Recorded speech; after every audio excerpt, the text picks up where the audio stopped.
Ce qui s'est passé, c'est que en mars 2020, un peu par hasard, j'ai relu Les Vagues de Virginia Woolf, qui est donc un roman qui nous fait plonger dans les consciences de 6 personnages, bien qu'elle se défende elle-même d'avoir créé des personnages. Voilà, il y a 6 personnes différentes et on suit leur flux de conscience pendant tout le roman.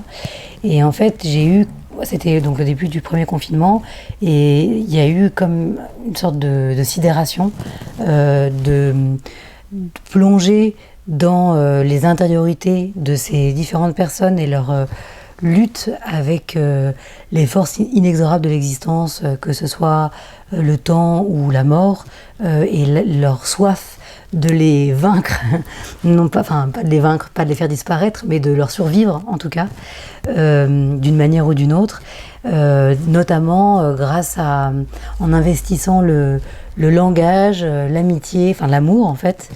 Et il y a quelque chose qui m'a bouleversée en fait. Et ça a été un point de départ où je me suis dit, ça fait longtemps que Woolf est une autrice qui m'accompagne depuis très longtemps. J'ai lu évidemment Un lieu à soi, qui sont les celles plus connues, mais aussi plusieurs de ses œuvres de fiction. Et là, en fait, je me suis replongée, puis plongée dans toute son œuvre. Elle a un journal, notamment. Elle a tenu un journal toute sa vie, de manière quasi quotidienne, pendant des années. Elle a écrit plus d'autres essais qu'Un lieu à soi, notamment un essai qui s'appelle Trois Guinées, qui est passionnant, qui est sur la guerre. Donc voilà, puis des nouvelles, certains romans que je n'avais pas lus. Et en fait, tout ça a nourri l'écriture d'un spectacle dans lequel on suit une bande d'amis depuis, je dirais, l'éblouissement de l'enfance jusqu'à l'âge adulte, sachant que l'enfance est un motif qui traverse absolument toute l'œuvre de Woolf. C'est parce qu'elle a été elle-même très très marquée, très très comme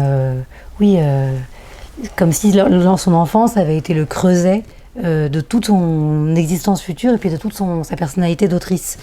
Elle ne cesse d'y revenir, en fait, il y a des motifs, des épisodes, des moments, et donc j'ai plongé là-dedans, et c'est pour ça que c'était très important pour moi d'ouvrir à différentes œuvres de Virginia Woolf pour venir nourrir l'écriture du spectacle.